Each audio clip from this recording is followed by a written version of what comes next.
Hey everyone, Hannah here for Finance and Fun Stuff, and welcome back to another finance update. This is our update for the month of December in 2023, the very last month in 2023, as crazy as that is to say, and I'm so excited to share with you all the progress we have made in our finances over the last 30 days. So starting off, as always, with our net worth category. So net worth is a great way to look at a total snapshot of how you are doing financially. And although it doesn't tell the complete picture, it is definitely a good place to start and a good number to look at every single month if you are trying to make sure that you are staying on track with your financial goals. That being said, our net worth right now is currently sitting at negative $910.97. Now, this is in the negative. However, we are up on our net worth pretty significantly. We're up over $2,100 within the last month, which is just absolutely insane to think about. Now, obviously, when these sort of huge swings are happening in our net worth, that means the majority of this swing is coming from our financial investments, and it was just a good return this month, which brought us back so that way we were making money on our stocks rather than losing a little bit and things like that. But regardless, it is really nice to see that swing start to go in the right direction. And it isn't just our stock accounts that are doing this. We did have some good decisions we made over the last month, and those things really did help with moving us forward. Next, we're going to be looking at our spending totals for the month of November. Now, this is always a really fun section to look at because it's dissecting exactly how much money we spent over the last 30 days, and sometimes this can get a little bit hairy, but either way, it's going to be very revealing about how we were spending our money. So looking right here at the very top of the amount of money that we spent $1,464 on our auto category.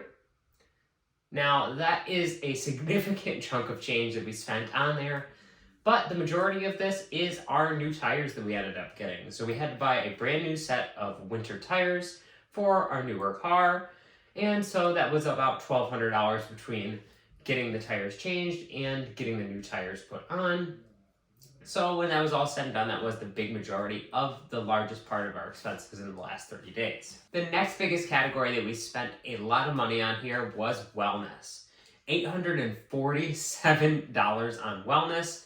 But if we dig deeper into the wellness category to see exactly what we spent money on, which by the way, if it's in this category group at all, I'm not upset about spending money on it because it was health related and that's something that we ultimately needed. We can see that there was well over $600 being spent on dental fixes that both me and Sage needed. And so I don't feel bad at all about spending the money to ensure that we are going to have good dental health going into the future. And especially with dental work, these are things that you can't really wait on, and it's just going to get more expensive if you don't fix them in the short term. So I think we made a really good decision getting them fixed right away and making it work within the budget. Next up, we spent $372 on groceries. This was a definite decrease from last month, so that's pretty awesome. And now getting to the really fun part of this video, talking about our wants category groups. Now, if you remember from last month, I did an insanely good job at controlling myself for the entire month, and I feel like I did a good job as a whole on this month as well. So the amount of money I spent on my wants this month was $320. Now, I know what you were thinking, and that is an insane amount of money to spend, and I just said that I did a good job in controlling myself, but hear me out. I spent the entire month only spending $60 on my wants, and I felt really good about it. And going through the month, I was like, this is all I need to spend, I'm willing to save the rest, but then something came up. Something came up that comes up every year, but was not something I had planned for, and that is my Bourbon County release that comes out every year. The Bourbon County Beersmiths beers that come out are really special to me, and they're honestly the only beers that I really drink anymore. I will drink them once, maybe a month as a special occasion drink or on holidays, and they bring me a lot of joy to be able to open up to one of them on Christmas morning every year. So I do spend a little bit of money on them every year. So Sage allowed me to be able to buy my normal allotment, which is about one or two of each of the beers that they would allow me to buy. And so I was able to get all of the beers that I was able to attain in this area after chasing them down the day they were released on Black Friday. But regardless, I spent $260 on that beer. So that was the vast majority of my wants category group. Now, I want to point out that I am choosing to learn from this experience and trying to make sure that this does not happen in the future. So I did add in our budget a line item under my wants that is my Bourbon County yearly release. And so I will just have to put money into this category group by November. And if I do that every single month, I only have to put in $25 a month in order to buy the same amount of beer I bought this year without having to feel guilty about it. So it feels really good to have a plan moving forward, so that way next year I'm not sidelined by this annual release, because as much as this is a want, it is a true expense. It's something I'm gonna buy no matter what, and I've always found the money for, so it's time to embrace it like the true expense it is. And lastly, we have our Us Wants category here at $313.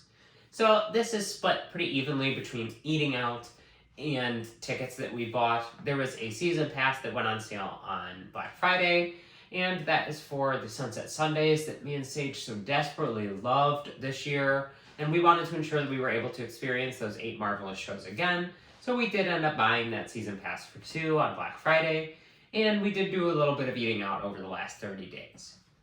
So taking a look now from our spending totals into our goals from last month. So looking at our 3 goals that we had set for last month, the very first was to keep our grocery budget under the $500 mark.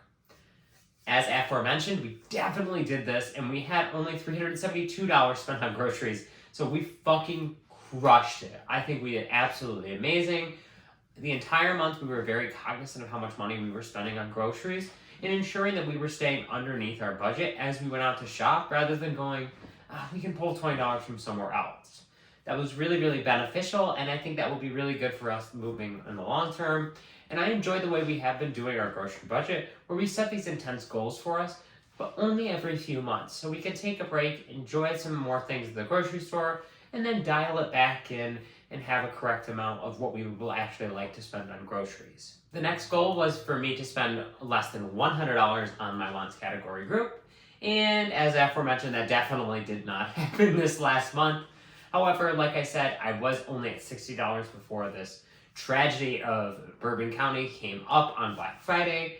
So all in all, even though this is a fail, I would consider it a positive fail and a learning experience, since I am adjusting our budget moving forward and adjusting my own personal budget for my fun money to ensure that this does not happen again in such a substantial way. And our last goal was to create a sustainable holiday plan where we are going to be able to figure out exactly how much we are going to be spending on people and know roughly how much we need to spend.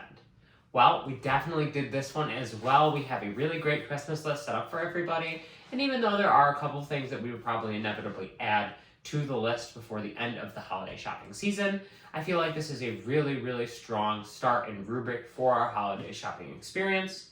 And even though we added all those presents together and added a little bit of leeway, it's still not an extreme amount of money, and so that gives us even a little bit more wiggle room, because inevitably we will end up buying a few extra presents towards the last few days before Christmas, because that's just who we are, and we love spending money on people, and that's totally okay, but we just need to ensure that the money we are spending on others to enrich their lives doesn't create a detriment in our lives. And lastly, we are going to be looking at our goals moving forward to December 2023.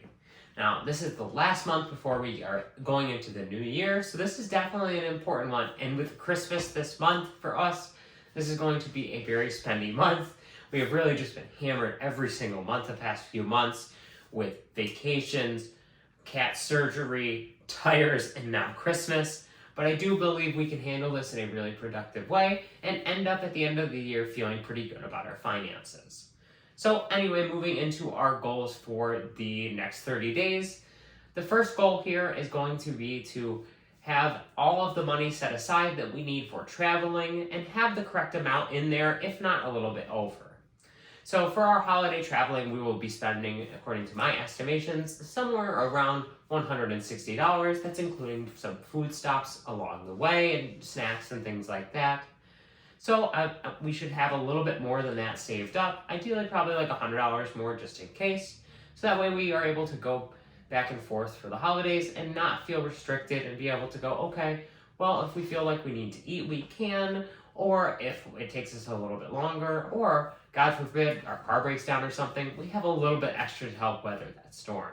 This is something we really fail to do every year. And even though we do put a little bit of money in the tolls because we do take the throughway, it's not enough for how much we actually need. And so I think having all that money set aside beforehand in its own category would be really, really good. And the second goal we are setting for the month of December is to create our yearly forecast and increase our HSA contributions.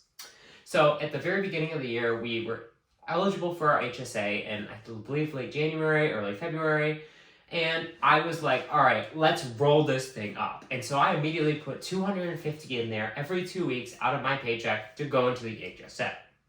Now, after about 6 months of doing that, we started to struggle a little bit financially to the point where we wanted to roll back the HSA a little bit. And it was at the point where the HSA was investing every week. So I could roll back that money because I hit the investing threshold. So we dialed it back to 125 and slashed it in half. Well, now that the end of the year is coming up and we are feeling more confident about our finances as well as our own spending patterns, I think it's time to assess how much money we can pour into investments and ultimately increase that HSA contribution. Now, I'm not looking to increase to the max HSA contribution, which would be somewhere around $320, but I am hoping for us to get somewhere close to half of that or a little bit over. So I'm hoping we can add $50 to $75 extra dollars every 2 weeks.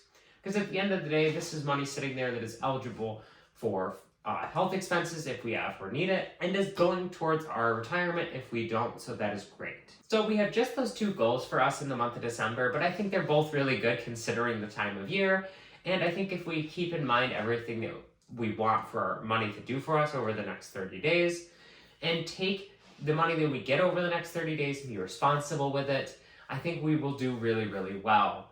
I have both a quarterly bonus coming up as well as a holiday bonus. So I think we are going to be doing really well this month, provided we can adequately assign our money and ensure it is doing exactly what we want it to do. So I want to thank you all for watching this video and coming along on both Sage and mine's financial journey, this entire progress. I have really enjoyed getting to share our financial journey with all of you every single month. And I have been doing this for well over a year at this point. I don't even know how long at this point. But it has always been nice to come in front of this camera every single month and share this financial progress with all of you. I haven't been able to do too much more in terms of my content over the past 6 months, apart from these financial breakdowns, but it has been really nice to get to do these every single month. And I do believe we have been staying present in our finances every single day, which is really starting to show in our progress every single month. And I believe our net worth is getting to a good place again, which is really, really awesome. So I want to thank you all again for watching. If you enjoyed, please give this video a like, as it really helps this video spread around YouTube. If you want to see how our financial journey continues over into next year and beyond, you're definitely going to want to hit that subscribe button so that way you can be notified every single time we upload a video. And as always, it's not just about my journey, it's about all of your journeys as well, and I would love to hear about them down in the comment section below. Thank you all so much for watching, and take care.